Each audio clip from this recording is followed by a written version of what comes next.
Des centaines de milliers de soldats allemands morts en Union soviétique sous les ordres de Staline. À la fin de la Seconde Guerre mondiale, la brutalité du conflit ne s'arrêta pas sur le champ de bataille, mais s'étendit également aux camps de prisonniers. Plus de 2 800 000 soldats allemands tombèrent entre les mains de l'Union soviétique, affrontant un destin que beaucoup décrivent comme une exécution lente et impitoyable. L'hiver de 1945 à 1946 marqua le point le plus sombre, avec des milliers de prisonniers succombant à la faim, aux maladies et à l'exploitation. Des récits déchirants relatent des journées de travail de 16 heures dans les forêts de Sibérie ou dans les mines de l'Oural, où la faim transformait les hommes en bêtes. Pour de nombreux soviétiques, ces soldats représentaient l'ennemi éternel, responsable des horreurs commises pendant l'occupation nazie. Entre 356 000 et plus d'1 million d'Allemands périrent en détention soviétique, victimes d'une vengeance implacable. Stalingrad. La défaite du Troisième Reich face à l'Armée rouge.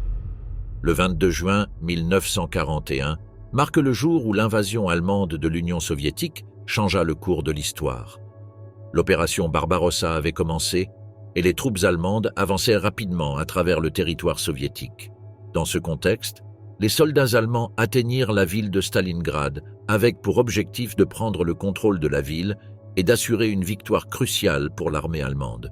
Cependant, après des mois de combats intenses, les armées soviétiques parvinrent à encercler les Allemands dans la ville, coupant leurs lignes de ravitaillement et de communication.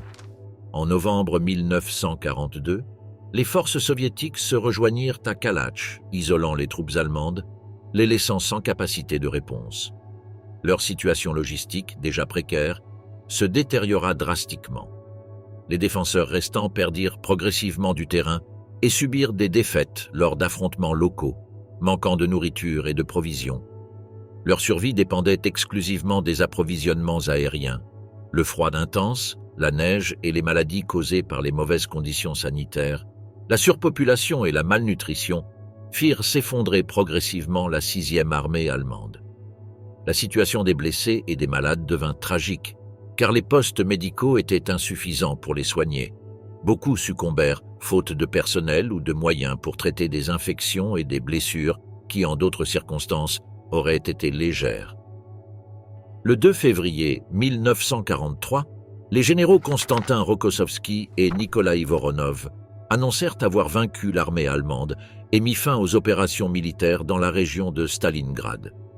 Ce jour-là, 40 000 prisonniers se rajoutèrent aux 50 000 capturés les 2 jours précédents. Immédiatement après la reddition, les soldats allemands s'emparèrent de tout ce qu'ils pouvaient trouver pour se protéger du froid. Les forces soviétiques organisèrent un camp de prisonniers à Beketovka, où les captifs furent rassemblés. Le dernier vol de la Luftwaffe au-dessus de Stalingrad eut lieu le 3 février. Un avion Heinkel E-111 parcourut le ciel de la ville en essayant de localiser des soldats allemands ayant échappé à l'encerclement pour leur larguer des provisions. Mais aucun survivant ne fut détecté. Après la reddition de la 6e armée allemande, environ 91 000 soldats furent capturés par l'armée rouge.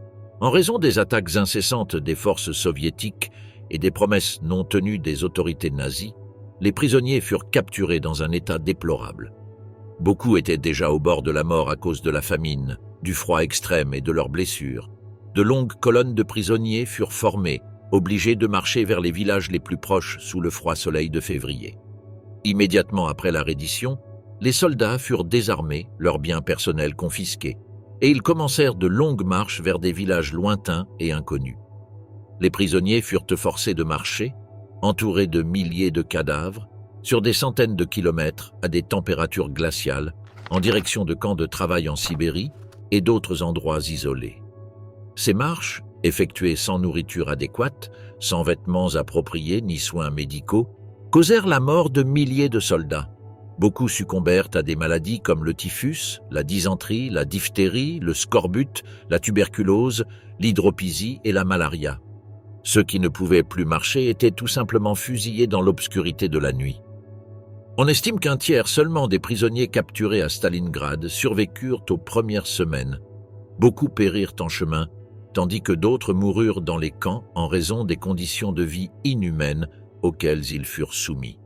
Finalement, sur les 91 000 prisonniers, seuls environ 5 000 parvinrent à survivre. Massacres. Sous zéro, assassinats et tortures dans les camps de prisonniers allemands. En Union soviétique, la situation dans les centres de détention et les camps de travail forcé était extrêmement compliquée. Les goulags, établis par le NKVD dans les années 1930, continuaient à abriter les mêmes prisonniers qui y étaient détenus avant le déclenchement de la guerre. Cela comprenait des individus accusés d'espionnage, de sabotage, de vol aggravé et surtout des prisonniers politiques condamnés pour avoir diffusé de la propagande anti-soviétique ou exprimé des pensées contre-révolutionnaires. Avec l'invasion allemande à l'été 1941, le ministère de l'Intérieur soviétique créa une nouvelle direction générale pour gérer les camps de travail pour prisonniers de guerre allemands et leurs alliés. Cependant, cette direction dut faire face à de nombreux défis logistiques en raison du manque de main-d'œuvre nécessaire pour construire les camps à travers le vaste territoire soviétique. De plus, l'incertitude sur le front de bataille compliquait la décision d'établir des emplacements fixes pour ces camps. Pendant la première année de l'invasion, l'Armée rouge ne put capturer et retenir qu'un nombre limité de prisonniers. La Direction générale pour les affaires des prisonniers de guerre et des internés, créée par le ministère de l'Intérieur, supervisa l'établissement et le fonctionnement des camps. Toutefois, en raison de la pénurie de ressources et de la situation militaire, la mise en place de ces camps fut particulièrement difficile. En conséquence, le nombre de prisonniers capturés et retenus au cours de cette première année fut limité. Après la bataille de Stalingrad, la situation évolua radicalement. La capture d'un grand nombre de prisonniers allemands permit la création de nombreux camps de travail, principalement dans les territoires reconquis par l'Armée rouge lors de sa contre-offensive dans la région de la Volga. Aux alentours de Stalingrad, environ 40 camps de travail furent reconstruits. Les camps de prisonniers soviétiques se caractérisaient par une pénurie de nourriture, une absence de soins médicaux et des conditions climatiques extrêmes. Les milliers de prisonniers envoyés dans les camps de Beketovka et Krasnoarmeïsk, qui abritaient le plus grand nombre de détenus, durent survivre avec une alimentation très maigre composée de pain noir mélangé à de la sciure, des pommes de terre et, dans certains cas, des betteraves et des céréales. Beketovka, qui avait auparavant servi de centre scolaire, avait été endommagé durant la bataille, ce qui privait les prisonniers de toute installation adéquate. Le bois des portes et des fenêtres fut utilisé pour alimenter des feux, et les prisonniers dormaient entassés au sol, cherchant de la chaleur au milieu des corps pâles et glacés, tandis que les températures nocturnes hivernales descendaient en dessous de 30 degrés Celsius sous zéro. La majorité des prisonniers souffraient de maladies graves telles que la diphtérie, la dystrophie musculaire, des maladies respiratoires et le typhus. Les cadavres n'étaient pas enterrés, et les soldats soviétiques se réappropriaient les biens de valeur des morts, abandonnant leurs corps dans la nature. Le froid intense congelait et conservait les corps, et des cas de cannibalisme furent signalés. Les vols étaient fréquents, et les gardes soviétiques prenaient parfois plaisir à observer la déshumanisation des prisonniers allemands. Ces derniers faisaient face à une réalité brutale, avec des travaux forcés éreintants, des maladies omniprésentes et un traitement cruel de la part de leurs geôliers. Ils étaient contraints de travailler dans des mines, des usines et sur des projets d'infrastructures, souvent pendant plus de 12 heures par jour, quelles que soient les conditions climatiques. Ces tâches étaient accomplies avec des outils rudimentaires sous la supervision de gardes qui n'hésitaient pas à user de violence. Ceux qui ne parvenaient pas à atteindre les quotas de travail ou montraient des signes de faiblesse étaient sévèrement punis. La combinaison de travaux forcés, de malnutrition et de maladies entraîna une mortalité extrêmement élevée. Les ressources médicales dans les camps étaient très limitées. Les blessés ou malades étaient souvent abandonnés à leur sort avec des traitements rudimentaires ou inexistants. Des maladies qui auraient pu être soignées en d'autres circonstances se transformaient en sentences de mort. Le régime des camps était strict et même les infractions mineures étaient sévèrement punies. Les prisonniers risquaient des coups, l'isolement ou même des exécutions sommaires. Les gardes soviétiques considéraient les prisonniers allemands avec mépris, les tenant pour responsables des atrocités commises par les nazis sur le sol soviétique. Ce ressentiment se manifestait par un traitement impitoyable et un mépris total pour leurs conditions humaines. À partir de l'été 1943, l'Union soviétique commença à recevoir des colis d'aide des États-Unis, ce qui permit de distribuer des aliments de base à certains prisonniers de guerre. Cependant, à ce moment-là, seuls quelques milliers de prisonniers étaient encore en vie. Le traitement des prisonniers variait selon leur rang militaire et leur position dans la hiérarchie nazie. Les simples soldats subissaient les pires traitements, tandis que les officiers jouissaient de certains privilèges. Par exemple, dans un ancien monastère à Elabouga, à l'est de Kazan, étaient détenus 1800 prisonniers. Parmi eux, seulement un tiers survécut. Les généraux allemands, en revanche, furent traités différemment. Ils furent soumis à quelques interrogatoires, puis relâchés. Cependant, avant leur libération, ils furent utilisés comme outils de propagande par le régime soviétique qui les exhiba comme des trophées de guerre. Cette disparité dans le traitement reflétait la complexité de la situation et la manière dont les prisonniers de guerre étaient perçus en Union soviétique. Friedrich Paulus, du commandant allemand aux prisonniers soviétiques. Friedrich Paulus, l'un des généraux les plus éminents du Troisième Reich, a une histoire marquée par la captivité et les épreuves en Union soviétique.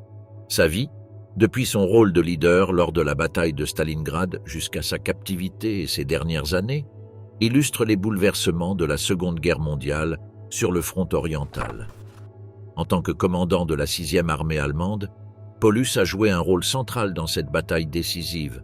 En novembre 1942, alors que les forces allemandes progressaient vers le sud de la ville, Paulus se trouvait au cœur de l'un des affrontements les plus acharnés du conflit. La résistance soviétique, menée par le général Vassili Tchoïkov, fut implacable, et les tactiques de guerre urbaine, combinées aux conditions climatiques rigoureuses, commencèrent rapidement à affaiblir les forces allemandes. En janvier 1943, après des semaines de combats intenses et de luttes désespérées pour survivre dans un environnement hostile, la situation des troupes allemandes devint insoutenable, forçant Paulus à se rendre. Ironiquement, Paulus considérait dès le début que l'opération Barbarossa était une erreur stratégique, mais il avait été contraint de suivre les ordres d'Hitler, guidé par un sens rigide du devoir militaire. Au cours de l'opération, Paulus avait conseillé de couper la retraite des Russes pour éviter leur repli vers l'intérieur du territoire et avait souligné à Hitler la nécessité de fournir des vêtements d'hiver aux soldats au cas où la guerre se prolongerait. Cependant, Hitler lui avait interdit de mentionner ce sujet à nouveau, reflétant les tensions et conflits entre Paulus et la direction nazie. Le 30 janvier 1943, Hitler promut Paulus au rang de maréchal, une promotion accompagnée d'une insinuation claire qu'il préférait que Paulus se suicide plutôt que de se rendre. Cependant, Paulus désobéit à cette attente. En représailles, la Gestapo arrêta ses fils, Ernst Alexander et Friedrich, et les envoya dans une prison des Alpes où ils furent libérés en 1945. Pendant ce temps, son épouse, Elena Rosetti Solescu, faisait face à un avenir incertain tandis que Paulus était transféré dans un camp de prisonniers soviétiques à l'Est. Le voyage vers sa captivité fut parsemé de privations et de défis. Paulus et ses hommes souffrirent de faim, d'un froid extrême et d'un épuisement continu. Une fois dans le camp de prisonniers, ils durent affronter des conditions encore plus dures. Les camps soviétiques, surpeuplés, manquaient de ressources essentielles. La nourriture était rare, les installations inadéquates et les maladies se propageaient rapidement. Cependant, la captivité de Paulus ne fut pas seulement une épreuve personnelle, mais aussi un outil de propagande pour le régime soviétique. Les soviétiques virent en lui une figure clé pour promouvoir leur agenda politique. En tant que général de haut rang, Paulus devint un symbole de la victoire soviétique. Sa capture fut utilisée pour démontrer la supériorité de l'armée rouge et remonter le moral de la population.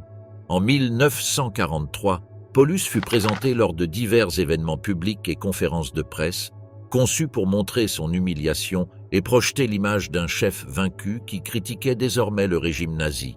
Sa présence à ces événements servit à promouvoir l'idéologie soviétique et à illustrer la faiblesse de l'ennemi.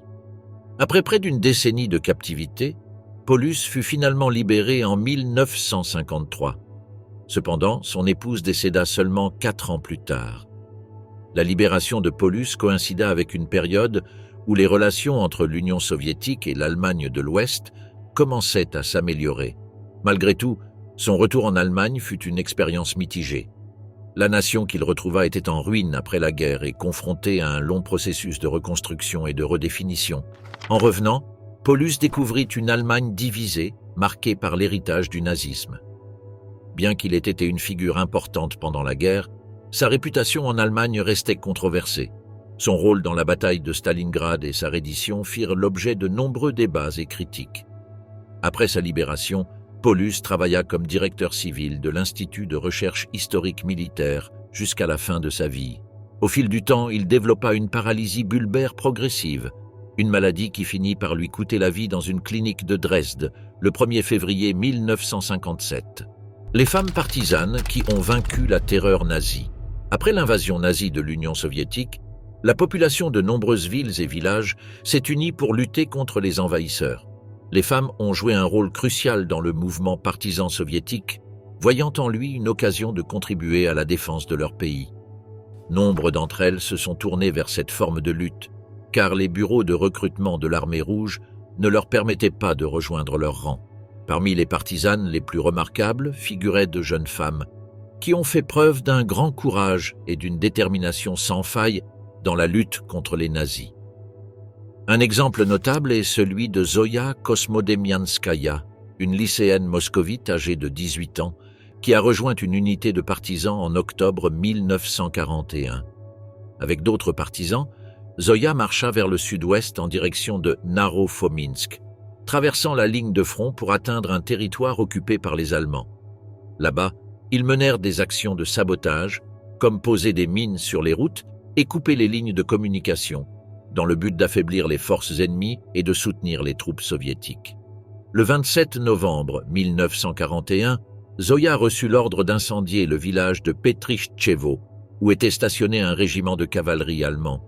Avec ses camarades partisans Boris Krainov et Vassili Klubkov, elle parvint à incendier 3 maisons dans le village. Cependant, alors qu'elle tentait de brûler une 4e maison, elle fut capturée par les Allemands.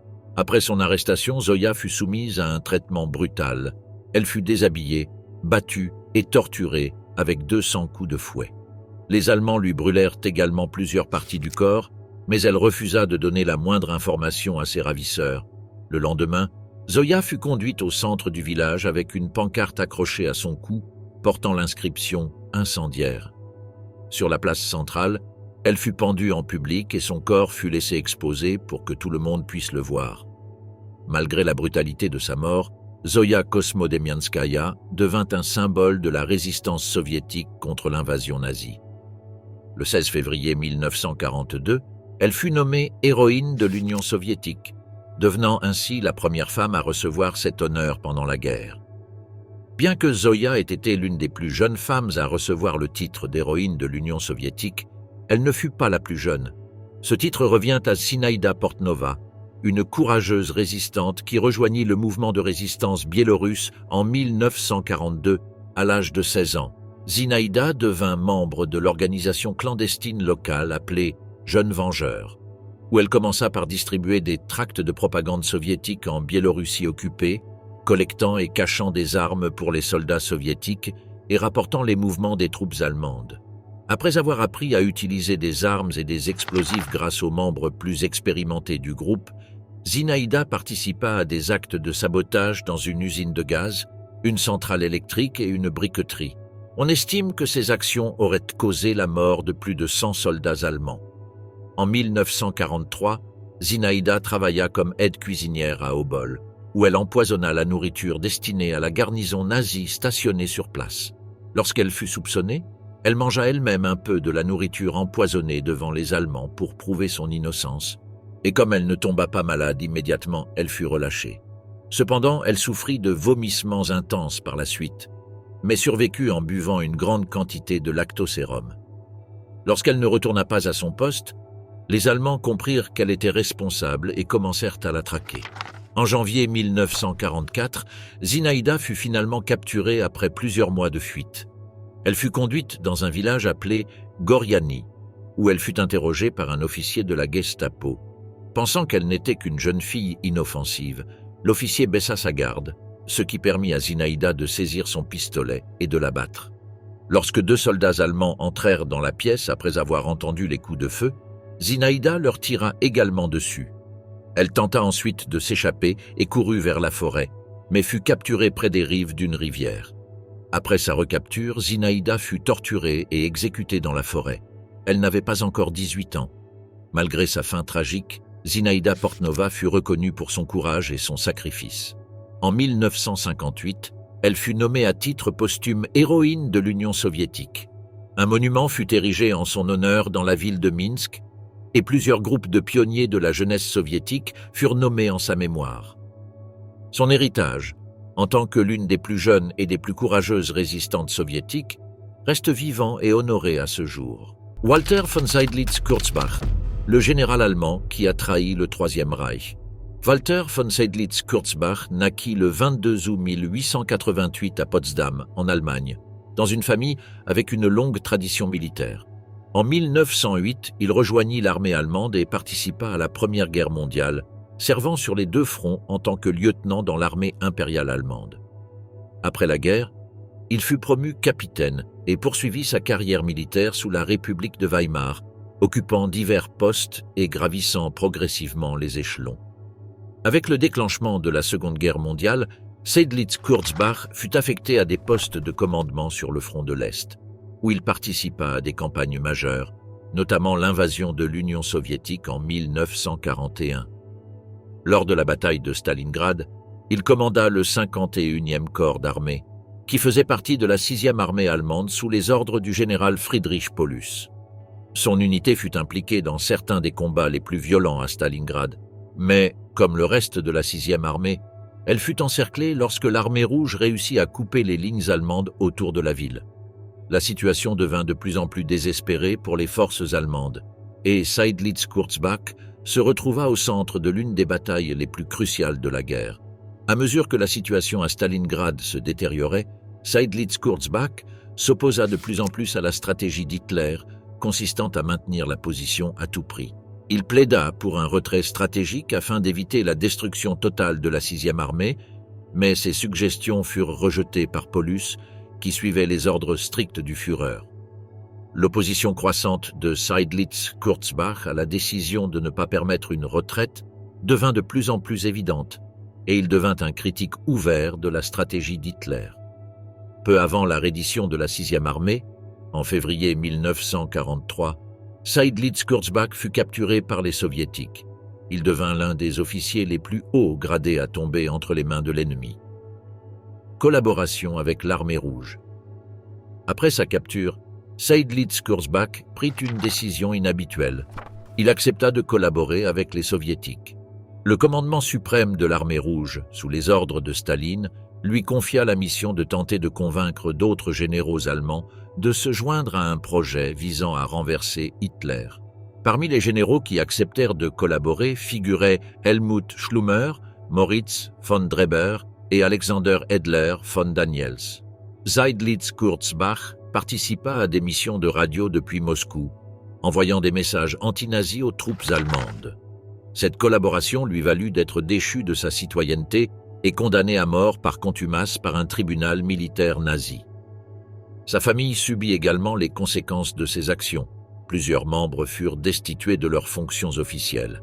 En septembre 1943, Seydlitz-Kurzbach fut nommé président de la Ligue des officiers allemands, un groupe de prisonniers en Union soviétique visant à renverser Hitler.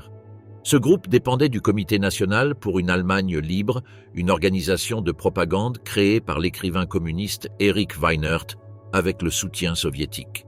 Seydlitz-Kurzbach proposa même la création d'une force armée composée de soldats prisonniers pour lancer une guérilla communiste en Allemagne. Cependant, cette idée ne fut jamais réalisée en raison du manque de soutien et de la méfiance de Staline à l'égard de l'armement de prisonniers allemands. Déclin et rejet. Après l'échec de l'attentat contre Hitler en juillet 1944, les services de renseignement soviétiques conclurent que la propagande de Seydlitz-Kurzbach n'avait pas eu l'effet escompté. Staline décida de démanteler la Ligue des officiers allemands et d'emprisonner à nouveau Seydlitz-Kurzbach et ses collaborateurs. Après la guerre, en 1945, Seydlitz-Kurzbach refusa de coopérer avec l'occupation soviétique de l'Allemagne, ce qui le conduisit à être jugé et condamné pour crimes de guerre. Bien qu'il ne fût pas communiste, les soviétiques tentèrent en vain de le convaincre de rejoindre le parti. Selon ses propres déclarations, Son seul objectif avait été d'accélérer la fin de la guerre pour sauver l'Allemagne. En 1950, il fut condamné à mort, mais la peine fut ultérieurement commuée. Après 14 ans d'emprisonnement, il fut libéré en 1956. Retour à l'Allemagne et héritage. De retour en Allemagne de l'Ouest, Seydlitz-Kurzbach tenta de récupérer ses biens, son grade militaire et sa pension, mais il ne parvint qu'à obtenir l'annulation des condamnations imposées par le Troisième Reich. Contrairement à de nombreux autres généraux, il ne publia pas ses mémoires et fut largement ignoré par ses anciens camarades d'armes. Il mourut à Brême le 28 avril 1976, après une vie marquée par la controverse et le rejet. Cependant, en 1994, ses descendants obtinrent que les tribunaux russes annulent les sentences imposées par l'Union soviétique, offrant ainsi une certaine réhabilitation à sa mémoire. Les femmes allemandes dans l'effondrement du Troisième Reich, captivité, châtiment et rapatriement. Lorsque la guerre éclata en 1939, environ 140 000 femmes étaient liées aux forces armées allemandes. Parmi elles, 50 000 travaillaient dans des rôles administratifs et 90 000 comme auxiliaires. Au fur et à mesure que la guerre avançait, le nombre de femmes impliquées dans les forces armées augmenta considérablement, atteignant 300 000 en 1944. Sous le cadre de la loi militaire, leurs rôles s'étendirent progressivement, et elles ne se trouvaient pas uniquement en Allemagne, mais aussi dans d'autres territoires occupés tels que le gouvernement général, la Biélorussie, les pays baltes, la France occupée, la Yougoslavie et la Grèce. Parmi les femmes travaillant pour les forces armées, environ 8 000 étaient responsables des communications et 12 500 étaient affectées à l'armée sur le terrain. De plus, environ 130 000 femmes travaillaient dans la Luftwaffe, principalement dans des rôles administratifs et auxiliaires. Cependant, un nombre croissant se vit assigner des tâches liées à l'opération de batterie anti-aérienne. Au début, il était rare de trouver des femmes allemandes sur les lignes de front, et encore moins probable qu'elles soient faites prisonnières. Cependant, à mesure que la situation du régime devenait de plus en plus désespérée, des armes furent distribuées aux femmes pour qu'elles puissent se défendre. Dans les derniers jours de la guerre, Hitler changea complètement sa politique sur la militarisation des femmes, autorisant la création d'un bataillon féminin armé, espérant que cela aurait un impact positif sur le moral des soldats masculins. De plus, un nombre significatif de femmes du personnel de la Croix-Rouge allemande travaillaient aux côtés des forces armées et étaient protégées par la Convention de Genève. En général, la politique allemande visait à empêcher qu'une femme appartenant aux forces armées ne tombe entre les mains de l'ennemi. Les commandants locaux étaient personnellement responsables de leur sécurité en cas de danger imminent, et des mesures furent prises pour éviter qu'elles ne soient capturées. À partir du 30 septembre 1944, il fut ordonné d'évacuer toutes les femmes de moins de 21 ans des territoires occupés, après que certaines unités féminines eurent été capturées par les soviétiques en Roumanie. Cette politique de retrait progressif entra en conflit avec le besoin croissant d'utiliser leurs compétences et d'augmenter leur charge de travail afin de libérer plus d'hommes pour le front. Traitement après la guerre. Les femmes qui tombèrent entre les mains des Alliés furent traitées de la même manière que leurs homologues masculins après la fin de la guerre.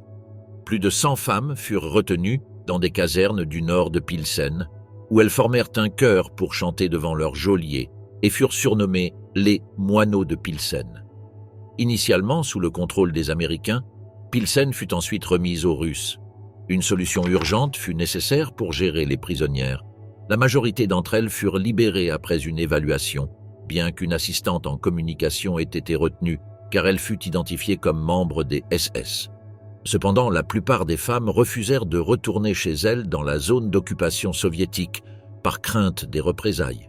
Il n'existe aucun registre précis indiquant quand ces femmes furent finalement libérées et rapatriées, mais il est supposé que toutes avaient quitté les camps avant la fin de 1948. Dans les camps d'internement soviétiques pour prisonniers de guerre, il était courant que les prisonnières aient la tête rasée et certaines furent incarcérées. On estime qu'environ 200 femmes furent martyrisées dans les derniers jours de la guerre, probablement torturées à mort pour leur faire avouer leur participation aux crimes de guerre nazis, vengeance et répercussions. Les femmes libérées durent également affronter un avenir sombre. La libération rapide de certaines signifia qu'elles furent prises dans les représailles généralisées, souvent mortelles, contre les anciens nazis dans les jours qui suivirent l'effondrement du Troisième Reich. Une vague de haine longtemps refoulée contre les Allemands se manifesta, en particulier lorsque les hommes et les femmes soviétiques se remémorèrent les cruautés infligées à Leningrad et dans d'autres régions. Les autorités soviétiques fermèrent souvent les yeux lorsque ces femmes étaient attaquées dans les rues, lapidées ou battues à mort par des foules en colère de citoyens russes. Babi Yar sur le banc des accusés, les procès de Kiev. L'Ukraine, envahie par les forces allemandes, a souffert d'une répression brutale, incluant des massacres de masse de civils, des persécutions contre les Juifs et l'exploitation forcée des prisonniers de guerre et des civils. 10 jours après l'occupation de Kiev, à la périphérie de la ville, dans les ravins de Babi Yar, les unités mobiles de mort de l'Einsatzgruppen, dirigées par le général Otto Rasch, soutenues par les SS et des collaborateurs locaux, ont commis certaines des atrocités les plus terrifiantes de la guerre. Sous prétexte des explosions ayant détruit le quartier général allemand au centre de la ville, les forces allemandes ont mis en œuvre un plan systématique visant à exterminer la population juive de Kiev. Avec l'aide de la police ukrainienne et de groupes nationalistes locaux, elles ont rassemblé les Juifs de la ville pour les conduire dans les ravins de Babi Yar, situés près d'un hôpital psychiatrique et d'une prison. Sur place, les victimes furent forcées de creuser leur propre tombe avant d'être exécutées. Avant les massacres, les SS ont évacué l'hôpital, assassinant tous les patients. Le massacre de Babi Yar reste l'un des épisodes les plus tragiques de la guerre. On estime que plus de 30 000 Juifs furent assassinés en seulement 2 jours. Entre les 29 et 30 septembre 1941, les forces allemandes massacrèrent plus de 33 000 Juifs ukrainiens en 48 heures. Un lieu de meurtre collectif. Cependant, cette tragédie ne fut pas un événement isolé. À la fin de 1941, lorsque les relations entre le Troisième Reich et certains groupes nationalistes ukrainiens se détériorèrent, les forces allemandes capturèrent et exécutèrent 600 de leurs anciens alliés dans le même ravin. Babi Yar devint ainsi un lieu de sépulture collectif pour victimes et bourreaux. Peu après, les relations entre les nazis et certains groupes nationalistes ukrainiens furent rétablies, et le ravin continua d'être utilisé pour exécuter des milliers de personnes, juifs, roms, prisonniers de guerre soviétiques et civils opposés au régime nazi. Outre les massacres, les nazis instaurèrent un régime de travail forcé, affectant des millions de citoyens ukrainiens, y compris des prisonniers de guerre, réduits en esclavage et contraints de travailler dans des conditions inhumaines.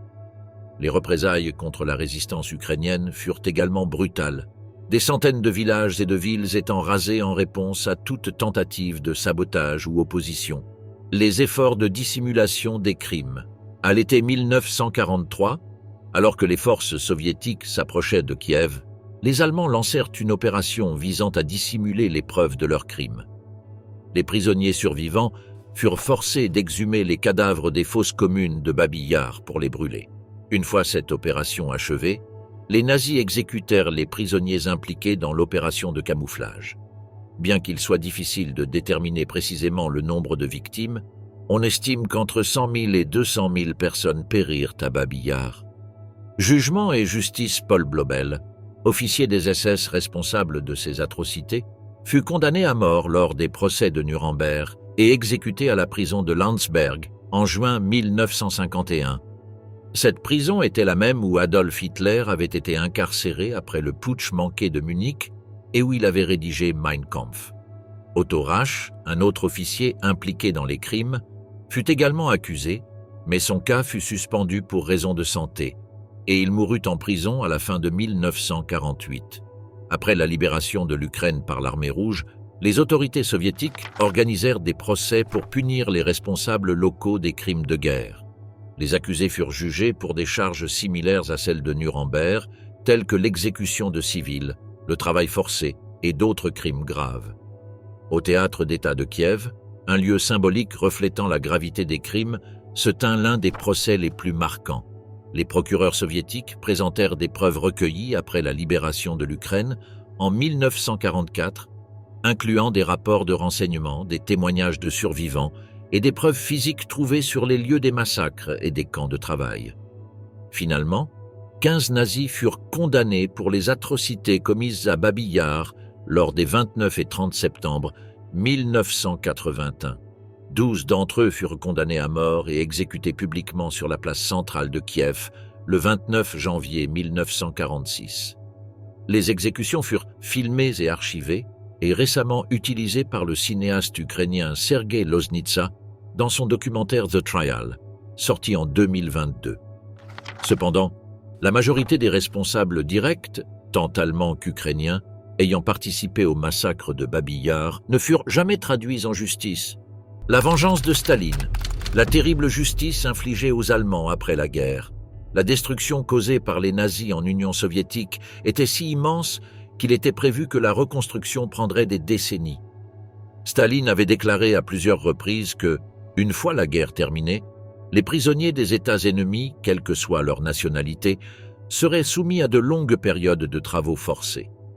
Ce plan avait été annoncé publiquement à Moscou dans les 2 années précédant la fin de la guerre.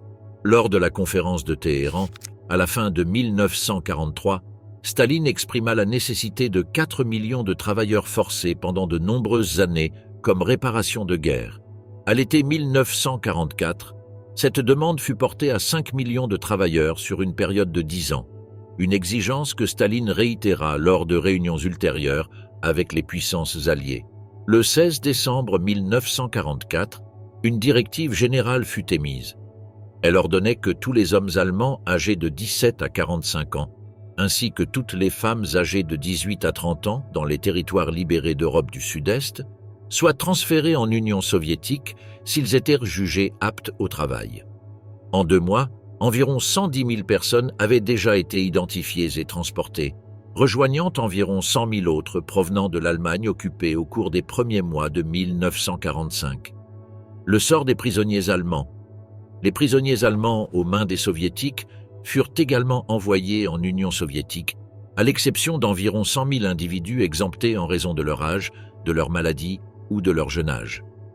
Les autres furent regroupés dans une 60aine de camps situés en Pologne et en Allemagne de l'Est, avant d'être transportés en Union soviétique, un processus achevé à la fin du mois d'octobre 1945.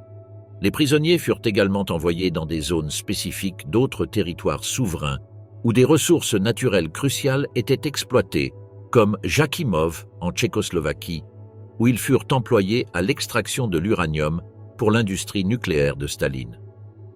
Au départ, Staline déclara que les prisonniers seraient détenus aussi longtemps que nécessaire pour reconstruire le pays, une tâche qu'il estimait devoir durer 15 ans. Cependant, l'Union soviétique libéra la majorité des prisonniers de l'Axe entre mai 1945 et la fin de 1949, bien que cette période fût encore nettement plus longue que celle observée chez les autres puissances alliées. La plupart des prisonniers libérés étaient âgés, malades ou incapables de travailler. Les libérations sélectives. Le 6 juin 1945, un décret stipula que toute libération future et toute rapatriation nécessiterait l'approbation du Politburo et se baserait sur une série de critères prédéfinis.